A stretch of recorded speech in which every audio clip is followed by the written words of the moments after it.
고맙다. 널 보면 내가 힘을 얻는다. 지난주 여러분들 어떤 삶을 사셨습니까? 지난주 말씀 기억나시나요? 누가복음의 말씀을 통해서 예수님의 제자가 어떤 사람인지 살펴보았습니다. 예수님의 제자는 자기를 부인해야 됩니다. 그리고 자기 십자가를 지고 주님을 날마다 따라가야 됩니다. 아멘이십니까? 아멘이십니까? 그러면 지난 한 주 동안 정말 그렇게 사셨나요?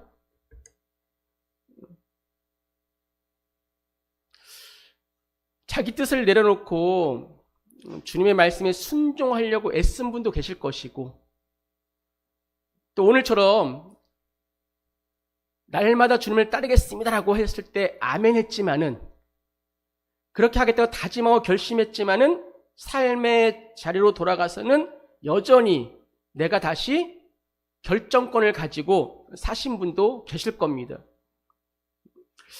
사실 그런데 이 두 모습이 우리 안에 다 있습니다. 주님께 다 순종하고 싶지요. 순종하고 싶지 않은 분이 누가 계시겠어요? 다 순종하고 싶습니다. 그러나 내 뜻도 포기하긴 싫습니다. 주님을 따르겠다 다 고백하시죠. 정말 주님을 따라가고 싶지요. 그 길의 끝은 주님의 영광이니까 따라가고 싶죠. 아무리 좁은 길이라고 할지라도 따라가고 싶지요. 하지만 결정적인 순간에는 내가 다시 주인이 되고 싶은 것이 우리의 모습입니다. 그래서 오늘 우리는 또 결심하지 않습니까? 예배 드릴 때마다, 기도할 때마다, 찬양할 때마다, 지난 주간에도 여러분 많은 결심들 하셨죠. 야, 정말 내 고집 내려놔야지. 주님 따라가야지. 이제는 정말 말씀대로 살아야지. 기도해야지. 성경 읽기를 아직 안 하시는 분들은 야, 정말 이제 성경 읽어야지. 그런데 정말 우리가 결심한 대로만 산다면 지금 이렇게 살아가겠습니까? 우리가 결심을 하지 않았기 때문에 지금 이렇게 살아가는 겁니까? 결심한다고 내 삶이 달라진다면요, 벌써 우리 삶은 달라졌을 겁니다. 우리의 문제는 결심이 부족한 것이 아니에요. 오늘 여러분들 결단하고 결심하기 위해서 이 자리에 오셨습니까? 그것이 부족한 거 아니죠. 무엇이 문제냐면 우리 안에는 끊임없이 주님의 자리로 올라가고 싶은 죄의 본성이 있다는 거예요. 그래서 내가 아무리 결심한다는 것은 나의 힘으로 어떻게 해보겠다는 거잖아요. 나의 힘으로 나를 꺾으려고 하면요, 잠시 억누를 수는 있죠. 그래, 이렇게 하면 안 되지. 그래, 이렇게 해야 되지. 근데 근본적으로 바뀌어지진 않습니다. 결국 그러다가 지치거나 실패하고 맙니다. 여러분, 지난날을 다 돌아보세요. 왜 결심한 것이 지켜지지 못했나요? 내가 안 지키려고 했습니까? 지키려고 했지요. 순종하려고 했지요. 나의 힘으로요, 나의 힘으로. 그러니 지쳐버려요. 실패를 거듭해요. 그렇다면 이렇게 실패를 거듭하고 넘어지는 우리가 어떻게 끝까지 주님을 따라갈 수 있을까요? 오늘 본문은 지난주에 이어서 그 질문에 대한 예수님의 말씀이 나옵니다. 여러분들 유튜브를 보십니까? 집에 가서서? 혹시? 제가 제 설교라서 자꾸 보란 얘기를 못해요. 거의 안 해보는 것 같은데 저도 쑥스러워서 잘 못 보는데 보십니까? 보시면요, 이 하나님이 원하시는 교회에 대해서 한번 시리즈를 한번 보세요. 설교가 제가 여러분들 그냥 하는 게 아니라 다 이렇게 이어집니다. 지난주에 계속.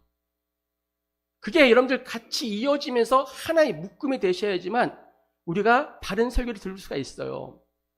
유튜브를 좀 보세요. 유튜브 볼 줄 모르세요? 다른 거 잘 보시면서 지난주에 22명이 뭐야 도대체가. 제가 그래서 말씀드려요. 유튜브를 보시면요, 말씀을 한 번 듣고 끝내지 마시고 계속 보셔야죠. 들으셔야죠. 사실 제가 이런 말씀 드리기엔 좀 쑥스러워서 잘 못 드리는데 제 설교 자꾸 들으라는 얘기 하는 것 같아서 그래서 들으셔야죠. 지난주에 이어서 오늘 그에 대한 말씀이란 말이에요. 예수님께서는 오늘 십자가를 지시기 전날 밤에 중요한 시간이잖아요. 이제 십자가를 지셔야 돼요. 전날 밤에 제자들에게요, 포도나무 이야기를 하세요. 예수님께서 왜 십자가를 지시기 전날 밤, 그렇게 중요한 시간에 제자들에게 이 포도나무 이야기를 하셨을까? 지금 제자들은 어떤 상태냐면요, 제가 주님을 위해서 목숨 다 내놓겠습니다. 주님 가시는 곳 제가 따라가겠습니다. 결심했거든요. 다짐했거든요. 그런데 우리가 알고 있죠? 몇 시간 뒤에는 이들 모두가 예수님을 버리고 도망갑니다. 그렇게 결심한 그들이, 다짐했던 그들이 하루 이틀도 아니잖아요. 몇 시간 후에 도망가 버려요.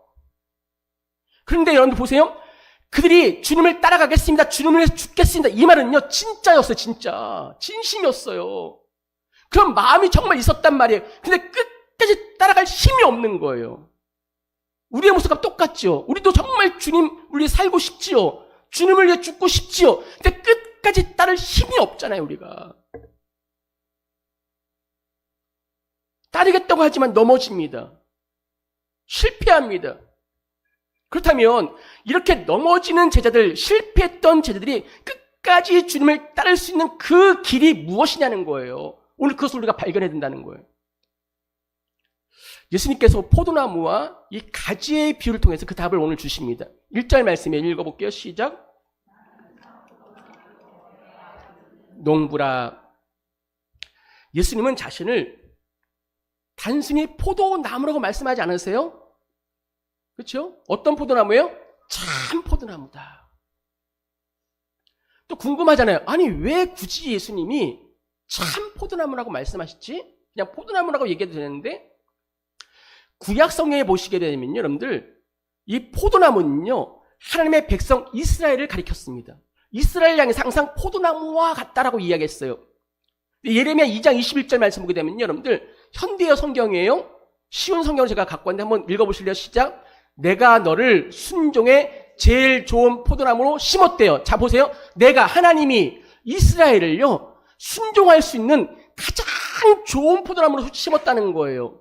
그 다음이요. 시작. 그래서 내가 어째서 나를 대적하여 이방 포도나무의 형편없는 가지가 되었느냐라고 말씀하세요. 하나님께서는 이스라엘을 좋은 포도나무로 심고 정성껏 돌보셨어요. 정말 그들이 하나님만을 사랑하고 이 말씀에 순종하는 백성으로 살아가기를 바라시는 마음으로 돌보셨단 말이에요.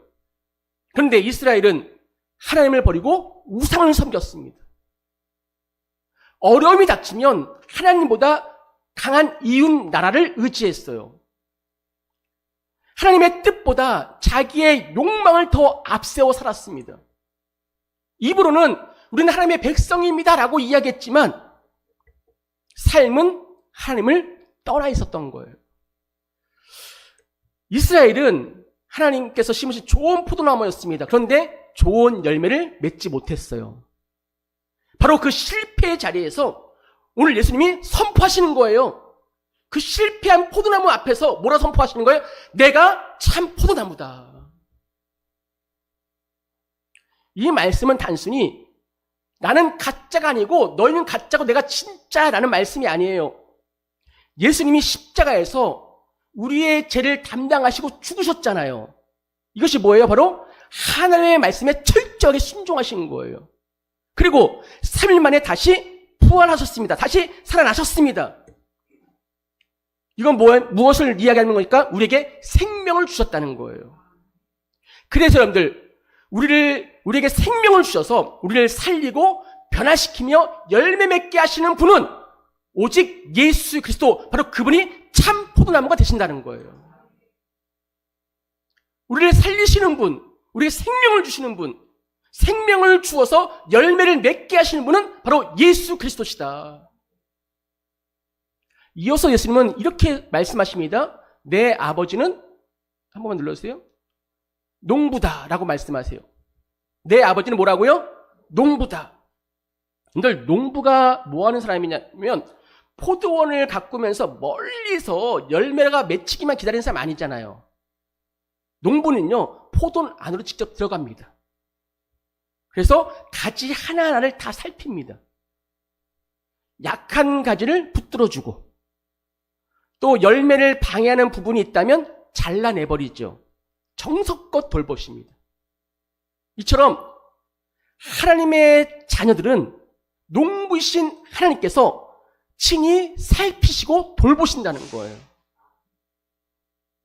저는 오늘 말씀을 준비하면서 오늘 말씀에 우리 장현석 권사님하고 유금희 권사님이 많은 은혜 받으시겠다. 왜냐하면 꽃을 갖고 오셨잖아요. 얼마나 꽃을 갖고 오기 위해서 노력하세요. 하나님이 여러분을 가꾸기 위해서 그렇게 노력하신다는 거예요. 얼마나 가꾸고 계시는지. 아름다운 열매 맺게 하기 위해서. 그렇다면 여러분들, 농부이신 아버지께서 이 가지를 어떻게 돌보시며 가꾸실까요? 2절 말씀이요. 시작. 무릇 내게 붙어 있어 열매를 맺지 아니하는 가지는 아버지께서 그것을 제거해 버리시고. 자, 2절 말씀 보시게 되면요, 이상한 말씀이 하나 나와요.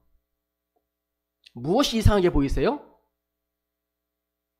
아니, 무릇 내게는 누구예요? 예수님께 말씀하신, 예수님의 참포도나무니까 우린 가지고, 자, 예수님께 붙어 있는데 그 다음 말씀이 뭐예요? 열매를 맺지 않는 가지가 있다는 거예요. 이상하지 않습니까? 나무에 붙어 있는데 열매를 못 맺는데요. 아니, 예수님께 붙어 있다면, 나무에 붙어 있다면 당연히 열매 맺는 거 아닙니까? 근데 왜 열매가 없습니까? 겉으로는 예수님께 붙어 있는 것 같아요. 가까이 있는 것 같아요. 하지만 실제로는 예수님의 생명을 가진 것이 아니라는 거예요. 두려운 말씀이죠. 여러분들, 이건 구원과도 같은 문제입니다. 그러니까 구원을 여러분들 너무나 공짜로 받는다고 해서 하찮게 여기시면 안 돼요. 나는 붙어 있다고 생각했는데 열매가 없다는 거예요. 실제로 이 당시에 가룟 유다를 보세요. 그는 3년 동안 예수님과 함께 따라다니면서 말씀을 들었던 사람이에요. 이미 이 말씀을 할 때 이미 떠나 있었죠. 예수님을 팔고. 겉으로는 누구보다 예수님과 가까웠어요. 예수님의 말씀을 믿고, 그런데 받아들이지 않았잖아요. 내가 원하는 왕이 아니었거든요. 내가 원하는 메시아가 아니었거든요. 그러니까 즉 예수님 곁에는 있었지만 예수님 안에는 거하지 않았습니다. 그러므로 여러분들, 열매 없는 가지는 겉으로는 예수님께 속한 것처럼 보여요. 겉으로는 이렇게 다 예배 나오세요. 다 열심을 내세요. 봉사하시고 헌신하세요. 그렇게 보이지만 말씀을 들어도 돌이키지 않는다면, 아무리 말씀을 들어도 내 방식대로 여전히 살고 있다면, 내 뜻대로 여전히 살고 있다면, 예수님께 가까이 있다고 이야기하지만 사실은 그 안에 거하지 않는 삶일 수 있다. 무엇과 여러분들 연관된다고요? 구원의 문제예요. 중요한 겁니다, 여러분들. 말씀을 들어도 돌이킴이 없다면, 그거에 대한 오늘 말씀이 쭉 나옵니다, 여러분들. 그렇다고 여러분들 오해는 하지 마세요. 어떤 오해냐면, 그럼 목사님, 열매가 없으면 구원받지 못한 겁니까? 아닙니다. 열매가 우리를 구원한 것이 아니에요. 절대 아닙니다. 그러나 참으로 구원받은 사람에게는 그리스도의 생명이 흘러가기 때문에, 생명이 흘러가면 반드시 뭐가 남아요? 흔적이 남아요, 흔적이. 그 흔적이 무엇입니까? 열매가 된다는 거예요. 구원받은 사람은 예수님의 생명을 받은 사람들이잖아요. 반드시 흔적이 남습니다. 반드시 열매를 맺게 돼 있다는 거예요. 그러므로 우리는 어떤 직분이나 신앙의 경력을 보면서 안심해서는 안 됩니다. 정말 내 삶에 예수님의 생명이 나타나고 있는지, 예수의 흔적이 있는지, 예수님의 열매가 있는지 살펴보셔야 돼요. 2절에 이어지는 말씀 보세요. 시작. 무릇 열매를 맺는 가지는 더 열매를 맺게 하려 하여 그것을 깨끗하게 하신대요. 열매를 맺으면 잘했다 칭찬하는 것이 아니라 더 많은 열매를 맺기 위해서 그것을 깨끗하게 하시겠대요. 그러면 깨끗하게 하신다 제가 한번 써왔는데, 깨끗하게 하신다는 것을 여러분들 풀이한다면 이건 거예요. 포도나무에서 열매를 방해하는 부분을 잘라내고 다듬는 거예요. 우리가 흔히 가지치기 한다고 이야기하잖아요. 깨끗하게 하시는 것은요, 이 포도나무에서 열매를 더 많이 맺게 하기 위해서 잘라낼 거 잘라내고 다듬을 거 다듬는 가지치기를 말한다는 거예요. 그러니까 무슨 말이냐면, 열매를 맺는 가지에도 열매를 맺고 있지만 불필요한 부분이 남아있다는 거예요. 그래서 뭐가 필요한 거예요? 깨끗하게 하는 가지치기가 필요하다는 것입니다. 그러니까 저와 여러분에게도 겉으로는 좋아 보이잖아요. 그리스도의 생명의 근데 열매로 나타나는 그 모든 열매를 가로막는 죄성이 우리에게 다 있단 말이에요. 겉으로 아무리 좋아 보여도. 가장 큰 죄성이 무엇입니까? 그 중심에 내가 내 삶의 주인 되려는 마음이 있습니다. 버리지 않는 욕심이 있죠. 양보하지 못하는 자존심들 있죠. 사람에게 인정받으려는 자기 중심적인 욕망들이 다 있습니다. 하나님의 말씀보다 내 경험을, 내 지식을 더 믿는 고집이 있습니다.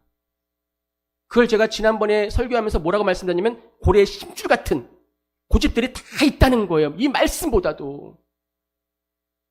이것들을 그대로 두면 신앙의 겉모습은 무성해질 수 있어요. 교회 열심히 나오니까. 그런데 열매를 맺을 수가 없습니다. 누가 원하는 열매? 하나님이 원하시는 순종의 열매, 사랑의 열매를 맺을 수가 없다는 거예요. 그래서 아버지께서는 그것을 가지치기 하면서 다루시는 거예요. 내가 소중히 여기고 있는 것들, 내가 의지하고 있는 것들, 이것만은 내가 절대 잊으면 안 돼, 그렇게 붙잡고 있던 것들 뭐 하신다고요? 잘라내시겠다는 거예요. 그러니까 신앙의 모양은 있지만 순종하지 않는 부분들, 말씀이 칼이 되어서 찌르시고 잘라내시겠다는 거예요. 그래서 가지치기를 당하면요, 아파요. 어떤 고난과 어떤 사건이 다가올 때 아프죠. 여기서 조심하셔야 돼요. 모든 질병과 모든 실패와 모든 관계의 아픔을 가지치기라고 단정지어서는 안 됩니다. 우리는 여러분 각각의 고난과 이 아픔이 왜 일어나는지 다 알지 못해요. 다 아십니까? 나에게 왜 이런 고난이 왔는지, 왜 이런 질병이 왔는지, 이런 아픔이 왔는지 다 알지 못해요. 근데 여러분들 이것만은 분명해요. 무엇이냐면, 모든 고난이 특정한 가지치기라고 단정할 수는 없지만 어떤 고난도 아버지의 손을 벗어나 우리를 파괴하도록 내버려두지 않겠다는 거예요. 아버지는요, 어떤 고난도요, 어떤 아픔도요, 헛되이 버리지 않으십니다. 그 시간에도 여전히 말씀으로 우리를 만나주시고, 우리가 무엇을 생명처럼 여기고 붙들고 있었는지 드러내게 하십니다. 그리고 예수 그리스도, 참 포도 되신 예수님을 더 깊이 붙들게 만드신다는 거예요. 우리는 가지치기의 모든 이유를 알 수 없어요. 여러분 당하는 고난들 다 알 수 없어요. 그런데 한 가지는 분명히 아시잖아요. 무엇을 알고 있어요? 그 가지치기를 하시는 분이 누구신지 아시잖아요. 누구십니까? 1절에 보시듯이 내 아버지는 농부시다. 누가 가지치기 하는 거예요? 아버지께서 하시는 거잖아요. 하나님께서 하시는 거잖아요. 왜 나에게 이런 고난이 오셨냐고요? 하나님이 하시는 거예요. 왜 이런 아픔이 오셨냐고요? 하나님이 하시는 거라는 거예요. 이건 우리가 알고 있잖아요. 칼을 들고, 여러분들 근데 아셔야 되는 게, 칼을 들고 가지치기 하시는 그 하나님께서 내 아버지가 되시기 때문에 우리의 삶을 냉혹하게 다루신 심판자가 아니십니다. 내 아버지세요, 아버지. 독생자를 아낌없이 내어주신 우리의 아버지가 되십니다. 누가 칼을 들고 있는 분이, 가지치기 하시는 분이, 그래서 그렇게 다루시는 목적은 단 한 가지입니다. 우리를 버리시려고 하시는 것이 아니라 여러분에게 더 많은 열매를 맺기 위함임을 믿으시기 바랍니다. 더 많은 열매 맺으라고. 그렇다면 아버지께서는 무엇으로 우리를 깨끗하게 가지치게 하실까요? 3절 말씀 읽어볼게요. 시작. 아멘. 너는 내가 일러준 말로 이미 깨끗하게 했대. 여러분들, 하나님 아버지께서 우리를 다듬으시고 보듬으시고 가지치게 하시는 가장 중요한 도구가 무엇이냐면 말씀입니다. 말씀. 예수님의 말씀은 우리를 위로하기만 하지 않습니다. 예수님의 말씀은 우리의 죄가 무엇인지 드러내 주십니다. 내가 무엇을 버려야 되는지, 어디에서 돌이켜야 하는지를 말씀을 통해서 보여주십니다. 내가 숨겨둔 그 욕심들을 들추어 내시고요. 옳다고 믿었던 그 생각들을 흔들어 버리십니다. 내가 다시 주인 되어 살아가는 그 모든 모습을 말씀을 통해서 잘라내십니다. 그럼 여러분들, 말씀이 나를 찌를 때 가장 먼저 보여지는 것은 무엇이냐면 다른 사람의 잘못이 아니라 나의 죄가 보여져야 됩니다. 항상 제가 강조하지만 여전히 이것이 안 돼요. 무엇이 안 되냐면 여전히 우리는 말씀을 들으면서 다른 사람을 생각합니다. 저 사람이 이 말씀 들어야 되는데, 저 집사가 이 말씀 꼭 필요한 부분인데, 오늘 보니까 안 나오셨네? 그것이 아니, 말씀은 나를 향해 오는데, 나를 가지치게 하기 위해서, 나를 다듬기 위해서 오는데, 우리는 그 말씀의 방향을 자꾸 다른 사람에게 돌려버린단 말이에요. 그러면 말씀은 듣고 있지만, 말씀을 듣는 자리에는 앉아있지만 온전한 가지치기는 일어나지 않습니다. 그러니 변화가 없는 거예요. 그러면 오늘 말씀 앞에서 우리는 항상 이것을 물어보셔야 돼요. 주님, 오늘 이 말씀으로 제 안에 있는 무엇을 잘라내고 계십니까? 주님, 오늘 이 말씀으로 내가 무엇을 버리고 어디에서 돌이키기를 원하십니까? 이걸 물어보셔야 돼요. 그런 여러분들, 내가 괜찮은 척 앉아 계시지 마시고요. 말씀을 통해서 무엇이 잘라내지는지, 그러니까 이 말씀의 시간은 여러분들 고통의 시간이 되셔야 돼요. 갈등의 시간이 되셔야 돼요. 요즘은 말씀을 해도 이 갈등이 없어요. 옛날에 중계교회, 죄송합니다. 말씀을 듣고 시험 들었다고 얘기 많이 하시잖아요. 시험 들었다고. 그게 훨씬 나은 것 같아. 시험 들어야지 자기가 무엇이 잘못했는지 알지. 시험도 안 들어주세요, 우리는. 시험 들으려는 말씀이 아니라 그냥 고개 끄덕이고 가는 거야. 아무 갈등이 없네. 말씀이 들어오는데 그냥 변화가 없는 거죠. 여러분, 생각만 하지 마시고 말씀을 듣고 고개만 끄덕이지 마시고, 그래서 오후에 나눔 시간이 그만큼 중요한 거예요. 나눔 시간에 말하는 거죠. 솔직하게 내가 오늘 말씀을 통해서 무엇이 잘려나갔는가, 내가 무엇을 돌이켜야 되는가, 고백하는 시간이 나눔의 시간이에요. 거짓말하는 시간이 아니라. 3절에서 놓치지 말아야 할 단어가 있어요. 무엇이냐면, 너희는 내가 일러준 말로 이미 깨끗해졌대. 이미. 그러니까 예수님은 너희 스스로 깨끗해져서 와라 라고 말씀하지 않으세요. 이미 연약하고 곧 넘어질 제자들에게 너희는 내 말로, 내 말씀으로 이미 깨끗해졌다라고 선언하시는 거예요. 그러니까 이것은 제자들이 완전해졌다는 뜻이 아닙니다. 그러니 여전히 연약하고 계속 다듬어져야 돼요. 그러나 예수님의 말씀을 믿고 받아들이면, 이 말씀을 믿게 되면, 받아들이게 되면 그리스도께 속한 참된 가지가 될 수 있다는 거예요. 그러니까 예수님의 말씀은 우리를 그리스도께 속한 깨끗한 가지가 되게 하시고, 이 말씀은 지금도 우리 안에 죄와 욕심을 드러내어서 더 많은 열매를 맺도록 다듬은 줄 믿으시기 바랍니다. 이 가지치기는 더 많은 열매를 맺게 하기 위한 하나님의 손길이다라고 믿으셔야 돼요. 그러므로 말씀이 나를 찌를 때, 말씀이 나를 자를 때 그 말씀을 밀쳐내지 마시기 바랍니다. 내 죄가 말씀 통해 보인다는 것은요, 아버지께서 지금도 여전히 여러분들 포기하지 않으셨다는 거예요. 여전히 여러분을 다루고 계시고 보듬고 계시고 돌보신다는 증거가 된다는 거예요. 그것이 은혜입니다. 은혜. 지금 가지치기로 너무 아프고 지쳐 계십니까? 지금 나는 나에게 당장 잘려나가는 것만 보이잖아요. 무엇이 달라지고 있는지는 전혀 보이지가 않아요. 그러나 여러분들, 아버지는 목적 없이 자기 백성을 아프게 하지 않습니다. 농부는 가지를 죽이기 위해서 가지치기 하는 것이 아니잖아요.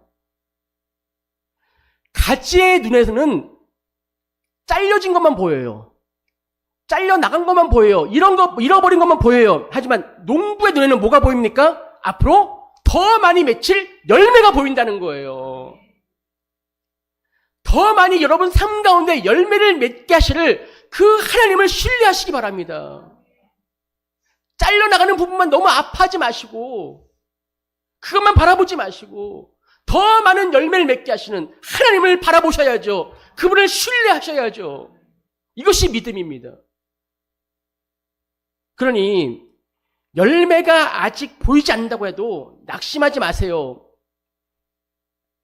아버지는 열매가 보이지 않는 이 시간에도 여전히 일하고 계십니다. 찬양하잖아요. 우리가 인생의 날이 저물어 가십니까? 빈들에 계신 것처럼 아무것도 없다고 느끼십니까? 그때가 하나님의 때가 되도록 주님을 신뢰하셔야 돼요. 내 때가 아니라 그때 하나님의 때구나. 그때 뭐 하신다고 하나님께서? 주가 일하시네. 주가 일하시네. 어떤 자에게? 하나님을 신뢰하는 자에게. 농부이신 하나님은 우리를 예수 그리스도께 더 깊게 붙게 하시려고, 더 많은 열매를 맺게 하시려고 우리 눈에는 아직 보이지 않는 그 열매를 준비하고 계십니다. 그러니 여러분들 말씀 앞에 자신을 내어놓으시기 바랍니다. 무엇보다 여러분들 중요한 거 읽어볼게요. 시작. 무엇보다 아버지께서 잘라내시는 것을 다시 붙들지 말자. 아멘? 우리 옆 사람과 한번 이야기하시죠. 시작. 무엇보다 아버지께서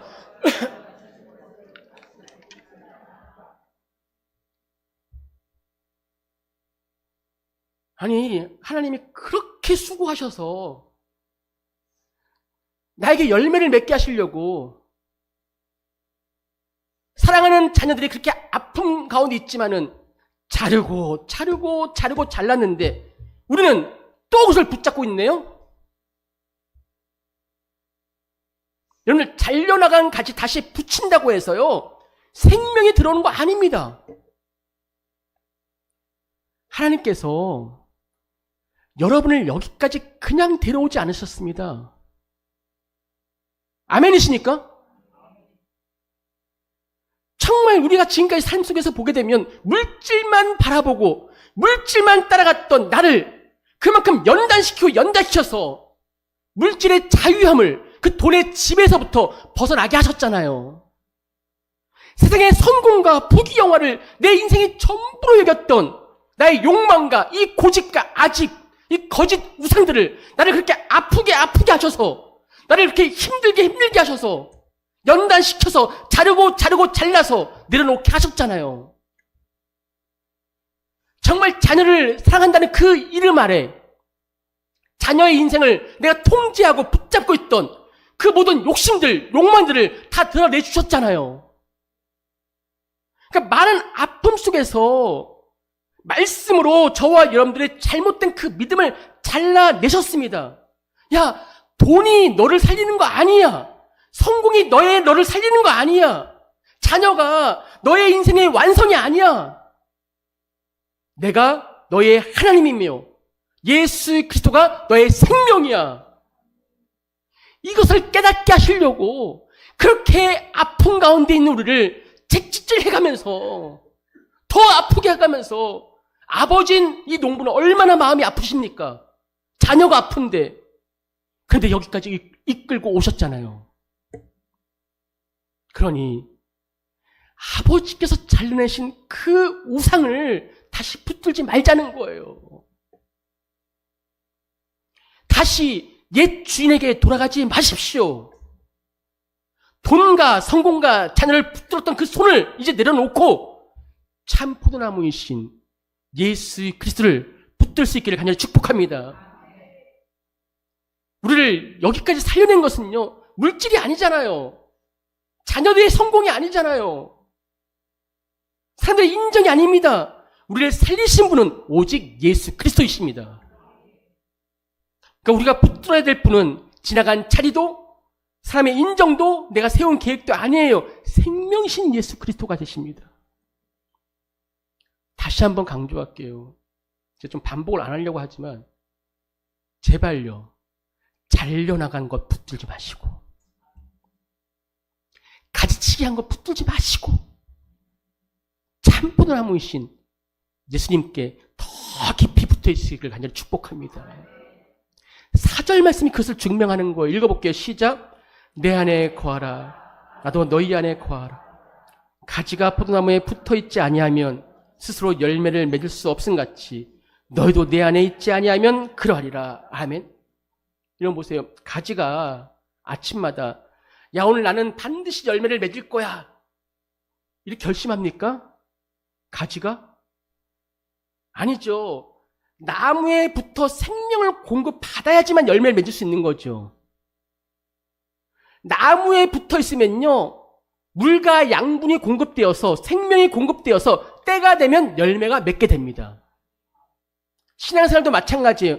우리는 너무나 쉽게 열매부터 만들려고 해요. 그래서 열매가 없으면 좌절해요. 야, 오늘 말씀 듣고 이렇게 고민할걸요? 이제 화내지 말아야지. 다시 사랑하고 용서해야지. 물론 이런 결심과 변화는 필요하죠. 그런데 예수님께서는요, 먼저 열매를 만들어라 라고 말씀하지 않으셨습니다. 먼저 내 안에 거하라. 나에게 붙어 있어라 먼저. 예수님께 거하는 것이 먼저라는 거예요. 열매가 먼저가 아니에요. 예수님께 거하지 않으면요, 엉뚱한 열매 맺습니다. 예수님께로 오는 그 생명을 받고 예수님이 원하시는 열매를 맺으셔야죠. 여러분들, 이 말씀은요, 우리를 회개까지도 돌아보게 만들어요. 무슨 말씀이냐면, 우린 주로 겉으로 드러난 이 모습들만 회개합니다. 여러분들, 겉으로 드러나는 건 뭐예요? 회개 열매예요. 열매. 제 열매. 겉으로 드러난 모든 죄는요, 열매예요. 열매. 화를 냈습니까? 우린 꼭 회개할 때 하나님, 지난주에 분노했습니다. 사랑하지 못했습니다. 거짓말했습니다. 기도하지 않았습니다. 말씀 읽지 못했습니다. 저 사람 정말 미워했습니다. 분명히 이것도 회개해야 되는데 이것은 모두가 죄의 열매예요. 열매. 여기서 회개를 멈춰버리면 열매만 잘라내는 거죠. 그러면 그 열매를 만들어내는 뿌리는 그대로 있기 때문에 죄는 계속 솟아오지요. 그러니까 뿌리가 남아있으면 죄는 모습만 바뀌어서 계속 우리 삶 가운데 나타납니다. 그러니까 오늘은 화를 참았어요. 그러니까 화 내지 말아야지 하나님 기도했어요. 근데 내일은 다른 사람에게 다른 문제로 화를 냅니다. 열매만 잘라내고 뿌리가 아직 남아있기 때문에 그런 거예요. 그러면 우리 안에 있는 이 죄의 뿌리가 무엇일까요? 다시 말하면 이 죄의 본질이 무엇일까요? 뭘 뽑아내야 될까요? 뭘 잘라내야 될까요? 5절에서 예수님이 죄의 본질을 관계로 분명히 말씀하시는데 1절과 5절에 동일하게 나오시는 말씀이에요. 시작. 나는 포도나무요 너희는 가지라. 아멘. 다시요. 시작. 나는 포도나무요 너희는 가지라. 아멘. 이 관계 속에서 보세요. 예수님은 포도나무시고 우리는 뭐예요? 우리가 뭐예요? 그런데 우리는 가지면서 포도나무의 자리를 차지하려고 해요. 이것이 죄입니다. 저 사람은 내가 변화시켜야 돼. 이 상황은 내가 책임져야 돼. 자녀의 미래 내가 보증해야지. 내가 보장해야지. 모든 결과 내가 책임져야 돼. 이것이 죄의 뿌리입니다. 하나님께서 앉으셔야 될 그 자리, 내가 앉아 내 인생의 왕이 되는 것, 이것이 죄의 본질이라는 거예요. 이걸 뽑으라는 거예요. 이걸 뽑지 않으면 죄의 열매는 항상 다른 것으로 나타납니다. 그래서 예수님께서 단호하게 5절에 뭐라고 말씀하시냐면 나를 떠나서는 너희가 아무것도 할 수 없다고 말씀하시는 거예요. 이 말씀은 뭐 예수님이 없이 뭐 직장 생활을 할 수 있고 밥을 먹을 수 있고 이런 뜻이 아니잖아요. 예수님을 떠나서도요 돈 많이 벌 수 있어요. 성공할 수 있어요.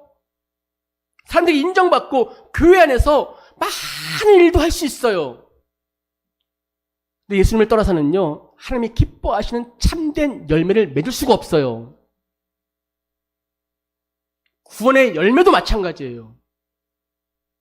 그러니까 예수님은 사실상 이렇게 경고하시는 거예요. 오늘 말씀을 통해서 나 없이도 할 수 있다고 생각하는 그 순간 너희의 가지는 이미 마르기 시작했다는 거예요.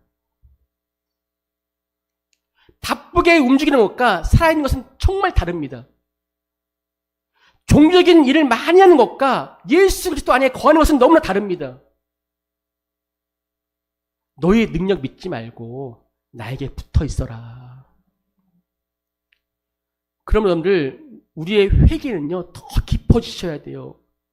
죄의 열매만 잘라내지 마세요.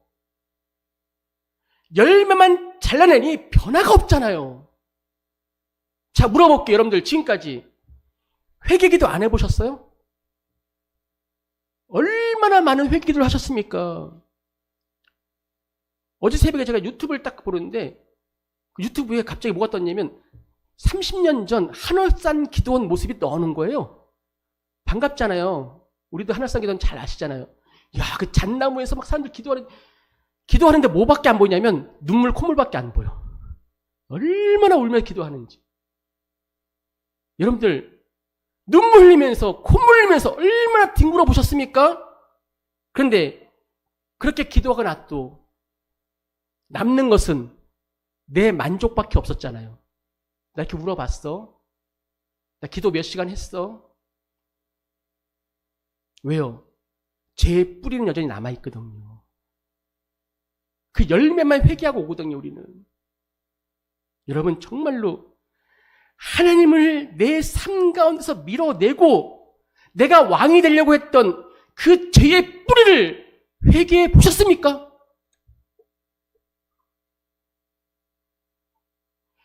여전히 말씀을 들어도 돌이키지 않는 나의 완악한 죄의 본성을 회개해 보셨습니까? 여전히 내 뜻대로 살고 있는 나의 모습들. 여전히 내 소견이 옳습니다. 내가 맞습니다.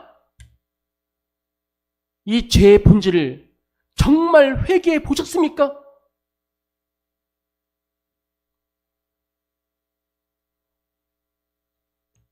이것이 바로 여러분들 신학적인 용어로 회심이라고 이야기합니다. 회심. 완전히 내 자리를 하나님께 내어드리는 거예요. 회심이 일어나야 됩니다. 회심이 없으면 여러분들 구원 없습니다. 회개 아무리 백날 해보세요. 열매만 백날 잘라보세요. 구원의 기쁨이 있는지, 구원의 감격이 있는지. 회심이 일어나지 않으면 어떻게 되는지 아십니까? 6절이에요. 읽어볼게요. 시작. 사람이 내 안에 거하지 아니하면 가지처럼 밖에 버려져 마르나니 사람들이 그것을 모아다가 불에 던져 사르니라. 불, 그러면 뭐가 생각나세요? 뭐가 생각나세요? 천국이에요? 어떤 의미인지 아시겠어요, 이 말씀이? 불에 던져 살아버리시겠대요. 정말 여러분들 구원받았다고 생각하십니까? 진정한 회개가 있었습니까? 밖에 버려져서 마른 장작처럼 불에 던지는 사람 되지 마시고 예수님 안에 온전히 거하고 붙어 있어서 진정한 회심이 저와 여러분 간에 있기를 간절히 축복합니다. 이것이 바로 우리의 또 소망이에요. 7절에 그냥 그렇게 버리고 마는 것이 아니라 시작. 너희가 내 안에 거하고 내 말이 너희 안에 거하면 무엇인지 원하는 대로 구하라. 그리하면 이루리라. 아멘. 그러면 여러분들 내가 회심해서 변한 모습이 어떻게 나오느냐? 어떻게? 그리스도 안에 거하는 삶은 말씀이 우리 안에 거하는 삶이잖아요. 믿으십니까? 예수 그리스도가 내 안에 거한다는 것은요, 말씀이 내 안에 거한다는 거예요. 그러니까 말씀이 내 안에 거한다는 것은요, 성경 지식 하나 아는 것이 아니에요. 성경 매독하는 것이 아니에요. 말씀이 내 생각을 고치고 내 욕망을 다스리고 실제 삶에서 모든 선택을 바꾸게 하시는 거예요. 특별히 우리 안에 가장 중요한 기도의 문제를 바꿔주십니다. 기도가 달라져요. 말씀이 내 안에 거하면. 처음에는 내가 원하는 것만 구했죠. 그런데 이제는 기도가 바뀌어져요. 말씀이 거하면 아버지가 원하시는 것이 무엇입니까? 아버지의 뜻이 무엇입니까? 제 삶에 아버지의 뜻이 이루어지게 하여 주시옵소서. 모든 고난 빨리 비켜나가길 기도하는 것이 아니라, 고난이 안 오도록 기도하는 것이 아니라, 이 고난 가운데 주님을 떠나지 않게 하시고 이 고난 가운데 나를 자르고 계시는 그 가지치게 하시는 아버지의 사랑을 알게 하여 주옵소서. 이 기도로 바뀌어진다는 거예요. 조심해야 될 것, 무엇이든지 원하는 대로 구하라. 자꾸 이것을 여러분 헷갈려 하시는데요. 무엇이든지 원하는 대로 구하는 것은 내가 원하는 대로 구하는 것이 아니에요. 말씀이 내 안에 들어오니 아버지가 원하는 것이 무엇인지 알게 되었다는 거예요. 그 아버지가 원하는 것을 구하니 그리하면 내가 다 이루게 할 것이다. 내가 원하는 것이 아니라 아버지가 원하는 것을 구하게 되니. 그러니 여러분들, 말씀이 내 소원을 바꾸어서, 내 원함을 바꾸어서 주님의 뜻을 구하게 한다는 거예요. 여러분들, 기도를 돌아보시죠? 어떤 기도가 많으십니까? 아버지의 뜻을 구하는 기도가 많으십니까? 열매 맺고 있는 겁니다. 근데 이 모든 것은 8절 말씀으로 결론이 됩니다. 너희가 시작. 열매를 많이 맺으면 내 아버지께서 영광을 받으실 것이요 너희는 내 제자가 되리라. 아멘. 농부신 아버지의 목적은 분명합니다. 우리가 열매 맺어서 우리가 자랑하며 사는 거 아닙니다. 내 영광 높이며 살아가는 거 아닙니다. 우리가 열매 맺어서 그 모든 열매를 통해서 아버지께서 영광을 받으실 것이요. 그럼 여러분들, 하나님이 가장 기뻐하시는 열매, 하나님이 가장 영광 받으신 그 열매가 무엇일까요? 내가 왕의 자리에서 내려오는 겁니다. 하나님은 여러분들 근데 아셔야 돼요. 하나님은요, 내가 인정해야 왕이 되시는 분이 아니에요. 이미 왕이십니다. 문제는 우리가 이미 왕이신 그 하나님의 자리에 내가 올라가서 왕처럼 살고 있는 것이 문제라는 거예요. 이제 그 자리에서 내려오시기 바랍니다. 내 생각이 아니라 하나님의 말씀을 기준으로 삼으시고 하나님을 하나님으로 인정하고 하나님의 다스림에 복종하면서 살아가시기 바랍니다. 이것이 모든 열매의 시작입니다. 그 열매를 통해서 나의 이름이 아니라 하나님 아버지의 이름이 높아질 것입니다. 열매를 맺게 되면 제자가 됩니다. 그리스도께 붙어있는 제자는 반드시 열매를 맺고 그 열매를 통해서 누구의 제자인지 보여지게 된다는 거예요. 말씀을 맺습니다. 여러분들, 너무 열매를 만들려고 애쓰지 마세요. 우리는 어떤 결과물을 보려고 굉장히 애쓰잖아요. 그러기 전에 먼저 자신에게 물어보세요. 나는 지금 누구에게 붙어 살고 있는가? 무엇을 붙잡고 있는가?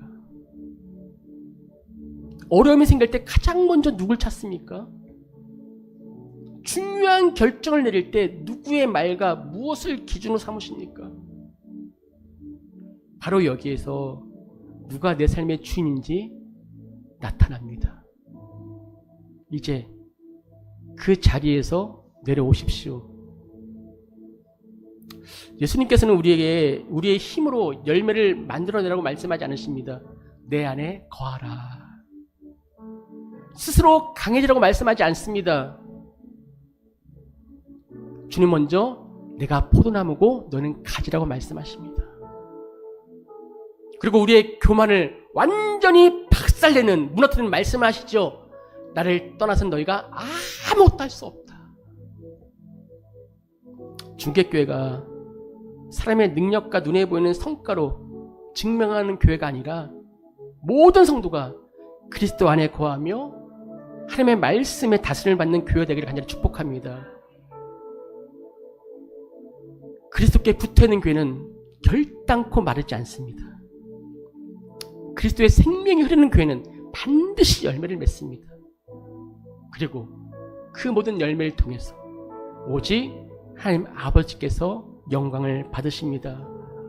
그런 중개교회 되기를 주님의 이름으로 한번 축원합니다. 같이 일어나서 우리 함께 찬양하시죠. 예수님께 꼭 붙어 있어서 예수님으로만 충만하시기 바랍니다. 예수님으로만 충만하시기 바랍니다.